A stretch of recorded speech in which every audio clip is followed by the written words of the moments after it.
Alright. I'm here today with Cody Butler from CornFinger. I met him at Startup Weekend, what was it, 2 weeks ago or so? Startup Weekend was the 16th through the 18th of September, so it's only been a week and a half or so. Alright, so a week and a half, and I asked him to come out and do an interview, and he agreed, so here we are, and he's going to tell you about his business and, you know, how he got to where he is and where he's going, and give you some tips, so. Alright, well, CornFinger originally started 3 years ago and was a total accident. It was just an idea for a hand gesture that my two brothers and I thought looked like an ear of corn. We thought one of two things. Either it was completely original, or B, it was something that somebody else had thought of before but didn't have the balls to pursue it. So we thought it was B, and we went after it. So the first medium we chose to communicate this idea to the public, or Nebraskans, because this is Nebraska specific, was a custom foam finger that had an image of the hand on one side and an image of the corn on another. And this is one version. This is one of our latest versions. So the hand in the image of the corn finger, but then also on the back the image of the ear of corn. So we thought people could put two and two together.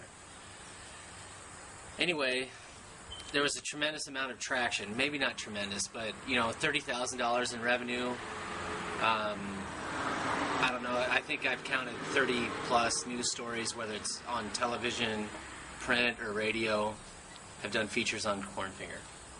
That's great. You said you had quite a few articles come out right around Startup Weekend, and now what I didn't understand at first was how the business actually worked, because when you presented at Startup Weekend, your whole thing was, you know, I have a brand, but I don't really have a product or service, which I thought was interesting because, you know, most people start out with, hey, I came up with this great idea, you know, for this service or this product, and now I'm going to make a business out of it. And you kind of went completely backwards and just flipped that on end. You want to kind of explain how you did that? And Well, originally, you know, we made this product, and surprisingly so, there was a certain viral nature to it, in that it was shocking to us how many people had heard of the name CornFinger or had seen this image before, and were able to recognize that when they were prompted. So when we realized that just 3 months into this, we thought, geez, there's a recognizable brand there. Why don't we try to monetize that? So the first attempt at monetization was trying to become a label for clothing made from corn, Nebraska corn in particular, which has been commercially viable for 10 years or more. And pursued that for quite a while, thinking that was the golden ticket, and it just wasn't. We weren't able to execute on it. So, we always thought we had this recognizable brand, but really didn't know how to monetize. So my friends and I, my brothers, just kept our eyes open for more and more opportunity. okay, now one thing that you talked about that I noticed is that you have this ability to get a lot of free press. Now, especially for the viewers who are you know, young entrepreneurs or aspiring entrepreneurs who, you know, don't have a lot of money. And they're trying to bootstrap, especially, how, you know, what tips do you have to be able to get that free press and get the magazines and the newspapers and all that to really kind of eat up your story? Yeah, you know, back when my brothers and I first came up with this idea, I read a book called Made to Stick. I think a lot of people have. If you haven't, you should. But in that book, it talks about how do you make something stick in the minds of the people that you want it to stick in, or how do you make your ideas be sticky. And based on some of the concepts in that book, I came up, the concepts being, number one, the curiosity gap, or the gap of curiosity. If you create a gap in someone's mind, they tend to want to fill that gap, or they tell themselves stories to fill that gap. So for us to be able to get into the media as much as we have, I think ties back to that concept of creating a curiosity gap. Writers, whether it's TV producers or writers with the print media or radio, they have to tell interesting stories to their listeners. Mm-hmm. And I've kept that in mind as I've tried to get my ideas in the media. So basically, I've given these writers and radio folks something interesting to write about. But it's taken time, but it's also been completely strategic. I mean, the name CornFinger is on purpose. I tell people that, the rated PG version is that you take an ear of corn and you take a foam finger, you put it together, you got a corn finger. And people understand that when they see that. They see foam and they see corn finger. It makes sense. But at the same time, it also plays on people's dirty minds. It's not an accident. So it's also true that we know we all have a dirty mind in us, and the name CornFinger, I think, plays on that, and that's another reason why it's sticking. Awesome. Now, I also heard you've been doing all the right things. You've been meeting with the right people. How were you able to get meetings with certain people and locate and track them down? I mean, I even have trouble with that, of finding the right people to talk to. How did you do that? How'd you get in contact with them and get them to really listen to you and take you serious even right off the bat? Well, I guess maybe genuine sincerity is one. If you can exhibit genuine sincerity and appreciation for the people that you want to talk with, I think that's impressive to them, and they're more willing to take your meeting. But you also have to bring some value to the table, Mm-hmm. And that's maybe more important. Think about what value do you bring to the table in this meeting. You can't just meet for nothing, So if you need help, that's one thing, but in order to get to lock down the meetings that you need to get, you need to exhibit what value you're going to bring, I think. That's what I think about. Am I genuinely, sincerely interested in this person and what they have to say, number one? Number two, what value can I bring to this discussion? Now, I've heard that before, and I'm sure many of the viewers have as well, that you need to bring something to the table. How do you go about finding that something that you can bring to the table? I think a lot of us are very intimidated, especially by, bigger name executives that, oh, well, this person, what do they need me for? There's nothing I can give them that they don't already have. How do you go about finding something when you feel that you have nothing to bring to the table? So what you just said is striking to me. You basically telling yourself you're not good enough, or what did you just said? What did you just say? I missed it. That being. What do I have that Yeah, what do I have that I could give to a bigger player that they don't already have? Right. It's a decent question. I mean, I think one key lesson that I've learned throughout all of this is you don't have to have the right answers. You do have to have the right questions. Nobody has the right answers.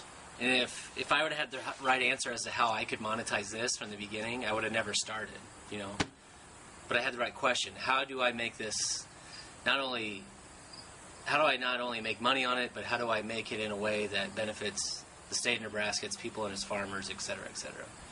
But to get to your question, I think it's a trial and error. I mean, there's absolute failure involved. I mean, you're going to piss some people off, and you're going to waste some people's time. But as you continue to go through that process, you'll mold yourself into something that might not have otherwise been there before, and you'll start to understand what value you do bring to the table. But it's definitely difficult. There's nothing easy about it, and you will fail, and there'll be some upset people along the way. But as long as you got good intentions, I think you'll be okay. One thing that I've been getting a lot of flack for lately is that in the last 3 years, I've built up a certain business that's made a little bit of money, But there's a certain fan following to it too, and my fans are a little bit upset with me in that I've taken a political stance on a hot topic issue in our state. And I don't think people understand why, but I guess I'd like to take this opportunity to explain that. Definitely. So, in the last 3 years, the CornFinger, or CornFinger as a business, has definitely been associated with Husker athletics and sports. And the people who follow CornFinger didn't sign up for politics. They signed up for goofy guys doing crazy shit on Husker game day, basically. Well, the business, as it was 2 weeks ago, didn't have a lot of prospects to stay alive. There's some money, but not nearly enough to live off of or make it worthwhile. So it was either going to die or needed to do something different. And ironically, an opportunity came up where there's this hot topic issue in Nebraska where a foreign oil company wants to put a pipeline through our sand hills and over our aquifer, risking our land and our water. And remember I said earlier that our mission the whole time has been to exist in a way that benefits the state of Nebraska, its people, its farmers, the university, student, alumni. Okay? Mm-hmm. It's what it's been the whole time. So I saw this opportunity not only to make money, but to take a stand on behalf of Nebraskans and join the fight against this pipeline. Completely going away from what the business has been the last 3 years. Okay? And it's pissed some people off. And it's very much controversial, you know? But I believe in my heart it's the right thing to do. If this opportunity wasn't here, I think I would have to cut CornFinger off completely because it's just not worthwhile. It's not sustainable on its own. And I guess I want my fans to know that that's why we're doing it. It's Awesome. It's consistent with the mission, and it keeps it alive. And I feel like we're doing the right thing. There's a piece to this story that I thought was a big deal, but it's not. I used to play football at the University of Nebraska, and the university and the football team and the athletic department in general have been at the center of this controversy with this oil pipeline also, in that they were running paid ads during games in support of the pipeline, which was very unpopular among the fans. And they had since pulled it very quickly, and we didn't really expect them to pull it so fast. But the threat of a CornFinger protest, some media outlets claimed influenced that decision and made it a little bit quicker. Any tips as far as building a business in general, or anything you want to throw in? Yeah, some lessons that I think are important in my life, looking back, are having the right questions, not the right answers. Being able to act in spite of fear and know that you're going to fail and fail pretty damn hard before you get to anything good. So taking action sooner than later is pretty key. If you have an idea, don't sit around and try to think it through too much. Get out and take some action. Talk to people. Call people up. Get meetings that you don't know if you bring any value to, but do it anyway. You know? And things begin to reveal itself to you. Things that you would have never imagined happening or could have even conceived happening before kind of come to the surface as you take action. Awesome. So I definitely haven't. I'm definitely not successful. I don't think. I failed miserably, but I'm much further along because of that failure. My education is so much greater than what it would have been otherwise. Cody, I just want to say thank you because you've actually taken your lunch hour to come and do this interview with me, so that's awesome. Yeah, I'm happy. It shows some dedication. So. Well, I was flattered that you asked me, and there's no reason why I shouldn't have done it sooner. Actually. Thanks, man. Appreciate it.